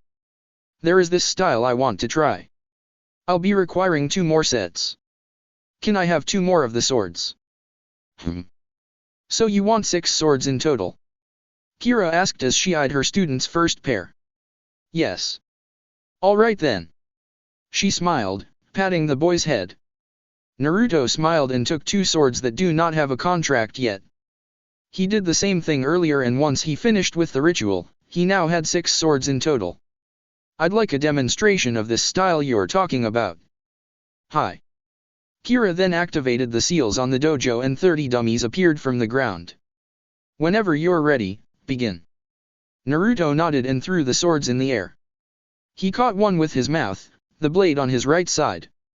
He caught another one with his right hand, holding it in a back hold with his arm forward on a 45-degree angle, meaning the blade also facing his right side. He caught the third with his left hand in a back hold as well in a 45-degree angle. The fourth blade was caught between his left leg and hip, held near his waist, facing the outside left. He was in a slight crouching position with his left knee raised, the fifth sword held behind it, also facing the left outside. The last sword was placed behind his right knee, facing the right outside. Kira's eyes widened as she have never seen or read about the stance Naruto was doing.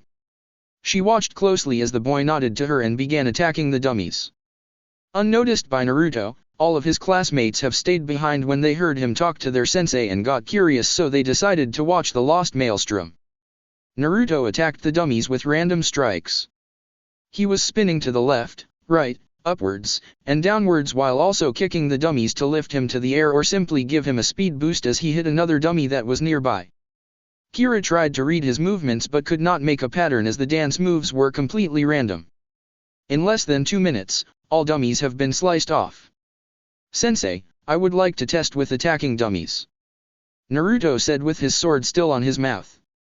Kira nodded and cleared the destroyed dummies and replaced them with moving dummies. The dummies were now wielding wooden swords and were making attacking motions. She then nodded to Naruto to start. Naruto did the same thing he did earlier with the unmoving dummies.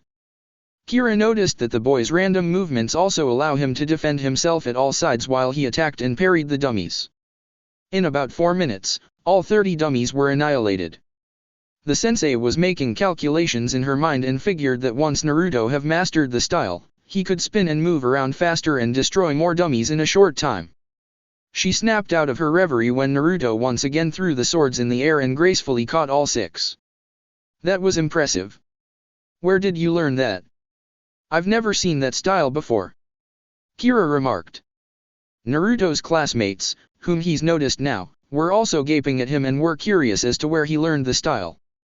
He simply shrugged and answered his sensei honestly, "Actually sensei, I just thought of the style earlier while we were practicing the katas.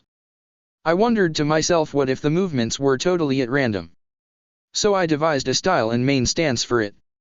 When the class ended, I finally completed in my mind on how to do it, and so I asked you." "So you're saying, you just made up that style today and while we were also doing our lessons?" "Yes," Naruto replied. He shifted uncomfortably under his sensei's piercing gaze. "How long have you been dancing with a sword?" "I just held my first swords today. I've been reading scrolls for some katas and stances, but today's the first time I actually got my hands on a sword."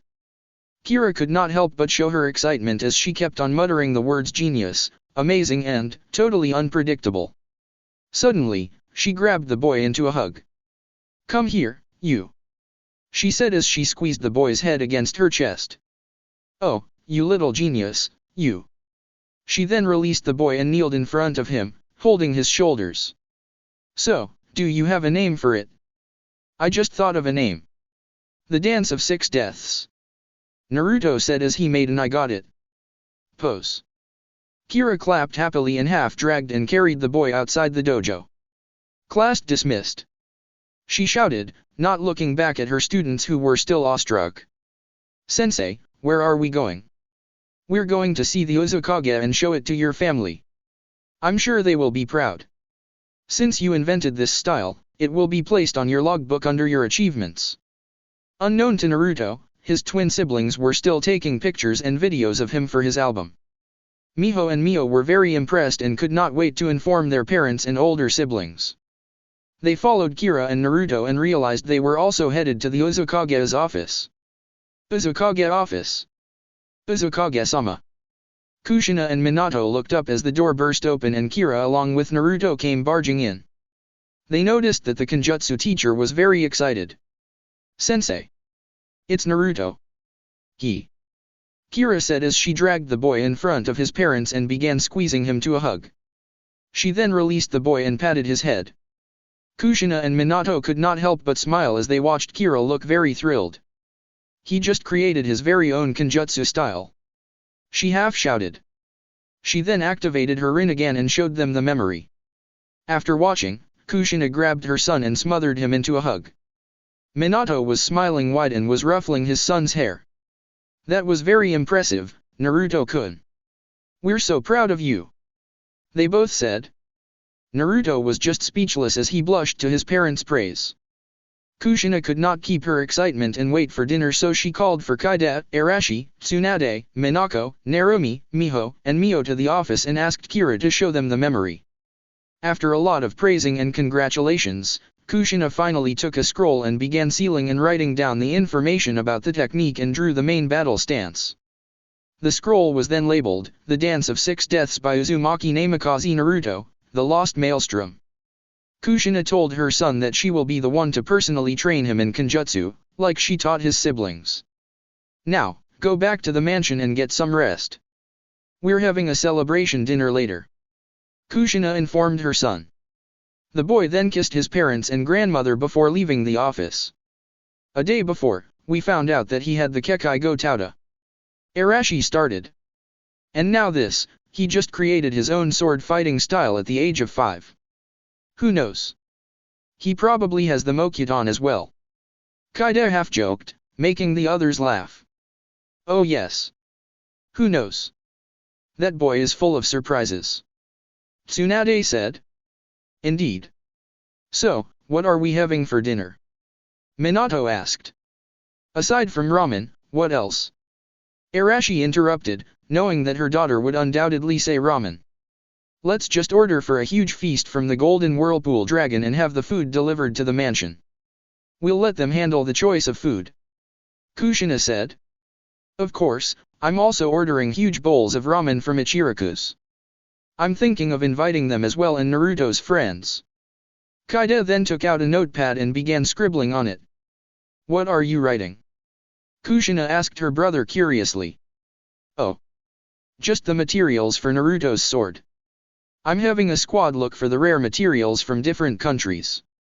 It will be a perfect gift for him on his birthday. I was thinking of the same thing. If we show the memory to Mei-chan and Rikaudo, they'll surely think of giving him a sword as a gift as well. Yes. We could chip in the money required for the materials. Arashi said. Minato then peered over to Kaido's notes. This will be expensive. He noted. It doesn't matter. It's for Naru-chan's birthday gift. Kushina said. The rarest alchemy materials from the land of snow, fire, water, lightning, earth, and wind. These will cost 15 to 20 million yen depending if we get a discount. It's a good thing the daimyo of the land of metal agreed to our proposed alliance. We'll get the purest, strongest, and lightest metal alloy from them. The land still owes us a great amount. We can have the other materials for free. Arashi said. We'll strengthen the swords even further with seals once they're forged. Tsunade finished. Finally coming to an agreement, they sent 6 squads to go to the said 6 countries to look for the rare elemental materials needed to make the swords. Naruto's sword's elemental affinities will be ice, fire, water, wind, lightning, and earth. They also sent a letter to Mei and Kiri and to the daimyo of the land of metal, informing them that the swords will be for Naruto's birthday gift. Kushina also sealed a video copy of the memory into a scroll to show Mei Naruto's invented style. That night, the family had a celebration for Naruto's newest achievement. All of Naruto's friends have been invited. The Subaku siblings, Hinata, Sasuke, Lee, Yakumo, Fu, Shion, the priestess Moroku, Karin, and even Taiyuya were present. Orochimaru, Team Doso, and the Sound 4 were also present, and lastly, of course, Ayame and Teiuchi. The next day, Friday. Uzumaki Academy. Medical Ninjutsu class for grade 1. That morning in their PE class, Naruto was approached by all of his classmates and congratulated him for his achievement. Even their sensei, Kaze, approached Naruto to congratulate him personally and offered his assistance for Kenjutsu training should he require it. Even though the boy's mother was a master in Kenjutsu, he could still teach him the way of the samurai.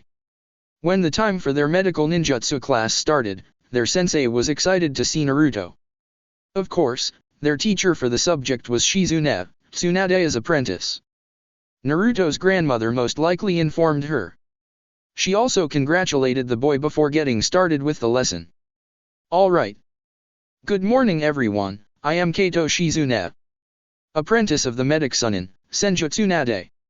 I will be your sensei for this subject until your grade 3. Please stand in the middle and introduce yourselves. After the introduction, Shizune went on lecture mode. Medic knowledge is very important to a ninja. Back in the war, the rate of death is very high due to the lack of ninjas who are able to perform medical ninjutsu. When the greatest medical nin, Senju Tsunade, proposed a program of it to Konoha, it was declined by the Sandaime. The Uzumaki clan, however, saw the great benefit of this and added it to the academy's curriculum. With our ninjas knowing medical ninjutsu, our death rate will be very low to none at all when they're sent to missions. For 3 months, we will be learning and memorizing the human anatomy while also learning the first aid, basic antidotes, and medicines, and identifying the correct herbs and plants that is harmful or a medicine to the body. Shizune then took out a huge chart and began explaining. After explaining the human's structure, she showed them samples and vials of basic poisons and the antidotes for them. Genjutsu Class. Hello, good afternoon. I am Uzumaki Natsuki. I will be your sensei in Genjutsu. Please introduce yourselves before we get started. After the introduction, Natsuki was eager to inform Yakumo Kurama that she wanted her to be her apprentice. She knew how powerful the clan was in Genjutsu and wanted Yakumo to use her talents to their maximum and master the art. Genjutsu, or illusionary techniques, are types of techniques that also require chakra. When a person is trapped in it, he or she is brought to a false world. A strong genjutsu can make the victim believe that the events that are happening are real. A genjutsu can be also made multi-layered. Should a person break free from the first layer, there will be a backup or backups to keep the victim trapped. How does one break free from a genjutsu? The victim must concentrate and gather chakra and flare it. A victim can also be freed by an outer source. If the chakra scent is strong enough to disrupt the victim's chakra flow, then the person will be freed. Jinchurikis, if friends with their tailed beasts, are automatically immune to genjutsu without even training on countering it. For now I will be teaching you basic genjutsus and will put you under it within the day. I won't tell you when or how many times you'll be under it. It is up to you to find out and break free. 1 week later. Naruto and his friends were currently eating at Ichiriku's and were conversing with Ayame. They finished their Genjutsu class and were dismissed 3 hours ago. After eating and some talking, the others excused themselves to go home and rest, until it was only Naruto left in the restaurant. He continued talking with the chef's daughter. In fact, he started to develop a crush on Ayame. Unlike most people, she treated him as himself and not as the lost maelstrom. They both enjoyed each other's company. When it was time for the boy to go, Ayame gave him a takeout bowl of ramen. Naruto thanked her and his dad and walked back to the mansion. It was already hours past nightfall. It was already dark. Most shops were now starting to close. I'm bored. I don't want to go home yet. I want to do something fun. Naruto thought. Why don't you try sneaking inside your mother's office and taking something? You know, they'll find out about it and will have the Storm and Jounins look for you. It will be good for you to test your stealth skills. Kurama suggested. She too was bored and wanted some action. So she decided that it would be best for her host as it was also a kind of training. She knew Naruto loved training. Hee. That sounds fun. Naruto agreed. He then tried to mask his presence and went to the Uzukage's office. When they got there, the two were surprised to find the office empty. Maybe they went on a meeting. Naruto thought as he searched around the desk for something. He checked the cabinet and found a huge scroll. What's this? That's the scroll of sealing from Konoha. It is only a copy. But it would not hurt taking it. You could learn a thing or two from that. Take the scroll and go. Naruto nodded and took off with the scroll.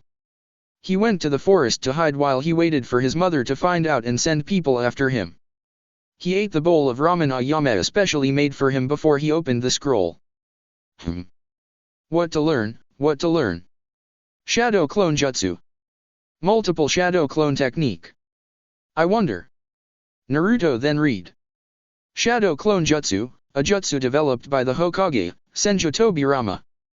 The jutsu allows to create solid copies of the user. Unlike the basic clone technique, the jutsu is corporeal and not an illusion. The clone can also perform jutsu and the shadow clone jutsu to create more copies of itself. It can also bleed but will usually disperse after getting hit by a strong force. The clones can also dispel on their own or by the original. The clones can also feel the emotions of the original and have a mental link between them, allowing the original to relay information to the clones even at distances. When a clone is dispelled, the memories are transferred to the original and to the other clones. The jutsu was specially made for Uzumaki clan members. Due to their high chakra reserves, they cannot produce simple clones. This jutsu is considered a B-rank Kenjutsu as it is dangerous for non-Uzumaki or with those who have low reserves to use. Lastly, shadow clones cannot be distinguished from the original even by the Sharingan, Byakugan, or the Rinnegan. Naruto then noticed a note on the bottom part. He figured it was recently written by someone.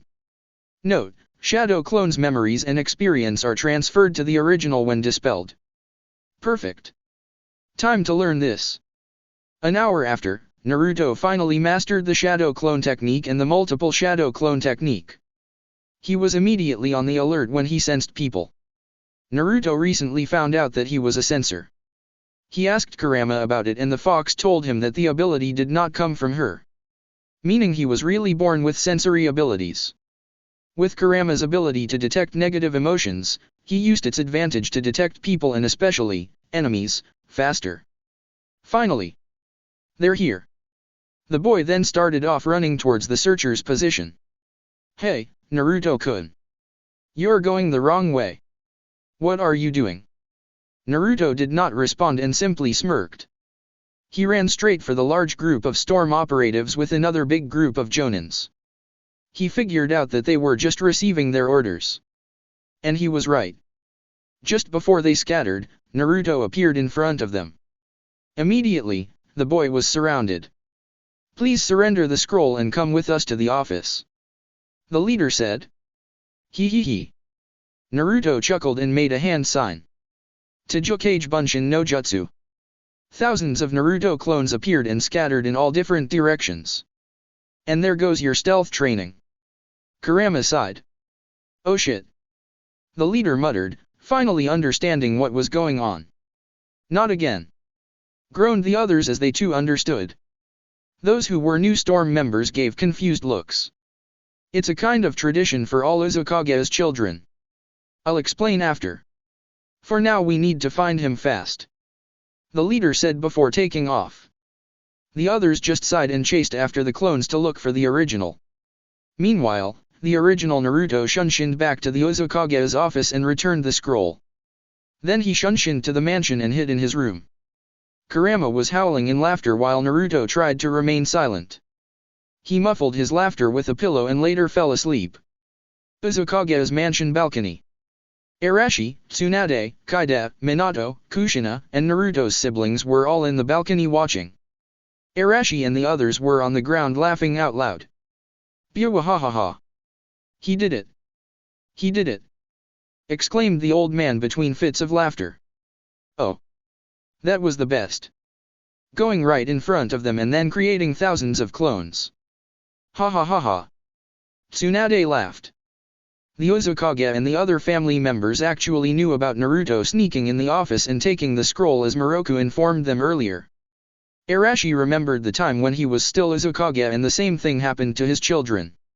In different times, Kushina, Kaide, and Mei also sneaked in the office and took the scroll of sealing. He simply let them do it to improve their stealth skills. When he was a child, he did the same thing when his mother was still Uzukage.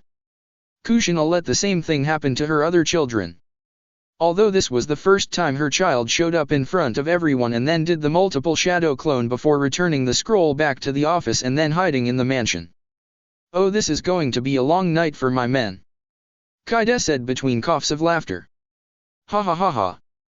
Time to make bets," Minato said. "Let's see if Naruto-kun can beat my record.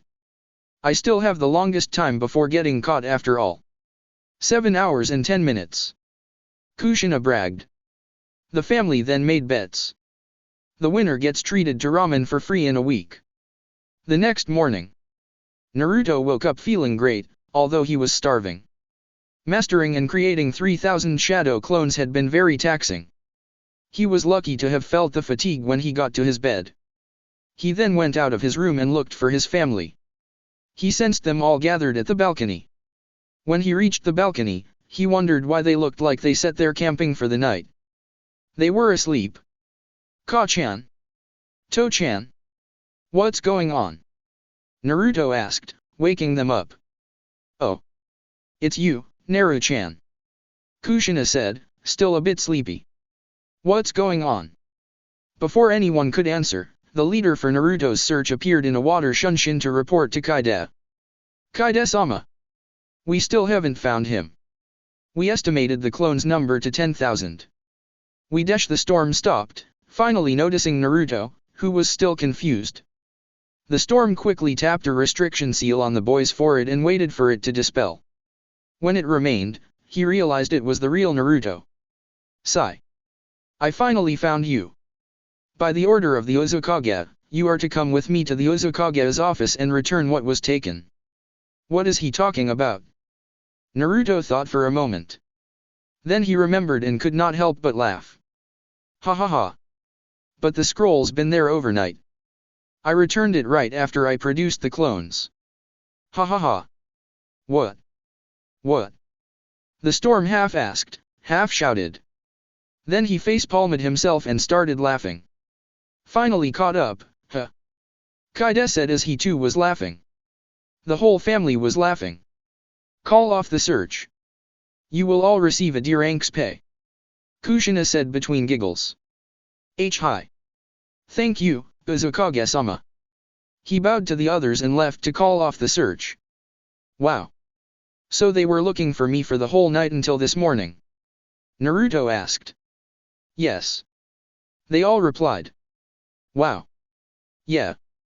Ha ha ha ha. Ha ha ha ha. Well done Naruto-kun. Arashi said, patting his grandson. 10 hours and 10 minutes. And that was because he wasn't aware they were still looking for him. The search would have gone longer if he didn't come in time to report. Kaide said, reminding the others. Wow. Just so you know, there are still about 2,700 clones remaining. Naruto informed them as he sensed his clones. Most of them were hiding while the others were running away from Storm. He mentally ordered them to dispel one by one every 1 minute. Kushina, upon realizing something, shouted. I lost to Naruto-kun. My baby beat my record. She wailed, although also feeling proud. Now. Time for breakfast. Let's go back to the house. Tsunade said, motioning for everyone to walk to the dining room. Time skip, about 2 years later. After that incident, Naruto used the shadow clones to his advantage to speed up his training. His family told him to keep the special use of the shadow clone a secret. So he did. His chakra reserves have gone larger and still continued to build up. Thanks to his lessons in the academy, he also had more control in chakra now. His grandmother, Tsunade, gave him chakra control lessons during the weekends while his mother, Kira, and Kaze helped him with his Kenjutsu. Minato, Minako, and Narumi helped him with elemental manipulation. Although he was immune to Genjutsu, his aunt Natsuki still tutored him on the subject every weekends and told him to invent his own Genjutsu techniques. Mio and Miho helped him with the other subjects, as well as weapons mastery. Aside from the 6-sword style, he had chosen the bow staff as his secondary weapon. Naruto received his elemental swords on his 6th birthday. The fire sword was a gift from his Aunt May and Uncle Ricaudo. The ice sword was a gift from his 4 siblings. The wind sword was from his father and the water sword from his mother. The earth sword was from Tsunade and the lightning sword was from Arashi. He still hasn't decided names for his swords. He got his elemental bow staff from his Aunt Natsuki, also a birthday gift, and named it Stunner. About 3 months after they started at the academy, Sasuke finally awoke his Sharingan due to the heavy training they've been taking. Tobi taught him about the Sharingan and their clan's family jutsus during the weekends. Rock Lee, on the other hand, had chosen to become a Taijutsu master. He was apprenticed to the veteran samurai Kaze and received whole-day lessons every Saturday. For his weapon of choice, he had the Nunchakus. He was also taught by Tsunade every Friday afternoon the same technique she uses to enhance her physical attacks. Since Lee will be using mainly Taijutsu, it was a great idea to combine monster strength to it. Kurama Yakumo was taught by Natsuki in Genjutsu. She made great progress within 2 years. She was also able to invent 2 of her own Genjutsu. The burning coffin burial and the poison ivy entanglement. Her jutsus had been added to her achievements record and got the first jutsu classified as an A rank while the second one being B rank. 7 months after getting his seal fixed, Gaara finally managed to make friends with Shukaku. The one-tailed demon helped him and his siblings train and taught them the soon as long-forgotten techniques, the ones that were used before the first shinobi war. Fu's friendship with Komei also got stronger. The 7-tailed demon taught her jutsus from her old village, Takigakur, and started training the girl using demon chakra. In Konoha, Neji was made the new Hyuga heir after Hanabi's kidnapping. Unknown to them, the girl was also brought to Uzumaki and got reunited with her sister, Hinata, and their mother, Hitomi. Their mother had them use the name Uzumaki as it was their birthright and was no longer affiliated with the Hyugas. Hitomi was brought back to life with the use of the Shinigami masks 9 months after Tsunade's recovery. Hinata and Hanabi received training with their Byakugan from their mother. Shion was also doing great in her training. Naruto found an interesting way to counter the girl's seeing of people's deaths. The boy suggested they use a blood clone and had it die the same way she saw the person die in her vision. It proved effective when Shion saw Hanabi's death when she was being taken from Konoha. After that incident, kids their age no longer feared Shion in her visions. The girl had more friends. Moroku and Shion were very thankful of Naruto for his ingenious idea, making Xian's crush and respect for the boy increase. Karen received training from Narumi and sometimes Kushina. They found out that she too possessed a strong ability for the Uzumaki chakra chains. They also found out that she was a strong sensor. Karen also received apprenticeship to Tsunade in medical ninjutsu. Lastly, Taijutsu finally opened up with the group and became friends with Naruto and his friends. Although there were times she acted irate whenever girls fawned over Naruto. Taijutsu also established a good relationship with the sound students due to her love playing the flute and using genjutsu with it, the same way Kin uses bells tied on her senbons. Minako and Narumi formally took their seats as the Uzukages in Nayuzu. The island was now surrounded by strong whirlpools and was also covered by thousands of seals including demon restriction seals. The people living there started learning the shinobi arts and received the new technologies from the mainland Uzushiagakuer. Otagakuer also finished its construction and finally became considered a minor village. With its secret alliance with Suna and Uzu, Oto continued to steadily grow stronger. In the Land of Rain, the Akatsuki finally managed to defeat Hanzo and his followers. Within 2 months after their arrival, they quickly managed to recruit people to their cause and found the rebels. More than 90% of them sided with the Akatsuki and wanted the current leader dead. After 15 months of closed rebellion, they finally came into the open and fought the leader and his followers. All of those who opposed Akatsuki had been mercilessly killed. With Nagato as the new leader, he had the city rebuilt and got it blooming within 3 months with the help of Yahiko and Konan. All people of Omegakuer were now sworn into secrecy and were very loyal to their new leader. 3 more months later, the Land of Rain had a change of name. Ame was now called as the Nayuzu's third city. For the outsiders, they still thought that the place was still called Omegakuer. The third city was heavily protected by seals. No spy was able to enter the village. Whenever they tried, they simply exploded into blood and gore as they neared the village borders. Uzukage Mansion. It was early in the morning, and Naruto was still sleeping in his room. Today was his 7th birthday. He was awoken from his sleep when he hit his head on something hard when he turned. Naruto's eyes flew open and found himself in what looked like a small jungle. He rubbed his eyes and realized he was still in his room. His bed had been turned over and saw a huge tree trunk on its stead. He realized it was the hard thing he hit his head with. There were tree branches all over his room and vines crawling on the walls. Naruto was now starting to panic and tried to call on Kurama to ask her if he was under some kind of genjutsu. When he got no response, he lost it. He freaked out and tried to stand up but could not as there were tree branches and vines. Ka-chan! To-chan! Naruto shouted in a high-pitched voice. He was very scared now. Ka-chan! To-chan! Ba-chan! Ojii-chan! Aya! No more than 10 seconds later the door was blasted from its hinges, also destroying the tree branches that were near. The room instantly got filled with very strong killer intent as 6 Kage level shinobi burst in, followed by 2 squads of storm. More people came in, Naruto's siblings coming into view behind the storm squads. What's this? Minako asked as he observed the room. Tree branches. Narumi muttered. I don't sense anyone unfriendly. There's no sign of intruder. Arashi informed them. The old man was a sensory type and made a 100-kilometer scan. Naruto-kun, what happened? Tsunade asked as they tried to remove the branches. I don't know. I woke up when I hit my head on this tree trunk.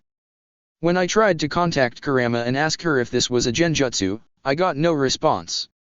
Until now I can't sense her. Naruto said while he tried to stop crying. Shhh. It's alright, you're safe. Kushina murmured as she comforted her son. She was the first to get near to the boy. I thought something bad happened. I thought Uzu got invaded. I thought I was the only one left. Naruto whispered, still crying. Shhh. Nothing bad's going to happen to Uzu and to her people. Ka-chan promises you that. Kushina said as she kissed the boy's forehead to calm him down. But Kurama. What happened to her? I can't feel her. Naruto said. He felt another pair of arms and saw his grandmother beside him. Naruto stared at the necklace Tsunade was wearing as he noticed it was radiating something and was glowing green. Tsunade noticed the boy staring and was surprised when she noticed its glow.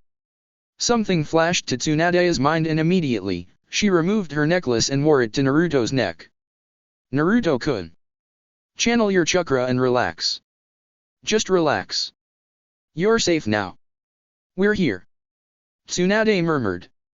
The boy nodded and took deep calming breaths. He closed his eyes and tried to gather chakra. The necklace then started to glow blue and radiated a relaxing aura. After about 10 seconds, the small forest started to disappear. The trees, branches, and vines sunk down to the floor and soon vanished. The damage caused by the mini-forest started to repair. When he opened his eyes, he found his room back to normal and sensed Kurama's presence once again. Mokuton. Tsunade whispered. You have Mokuton. That's it for part 5. Thank you for watching and see you on the next video.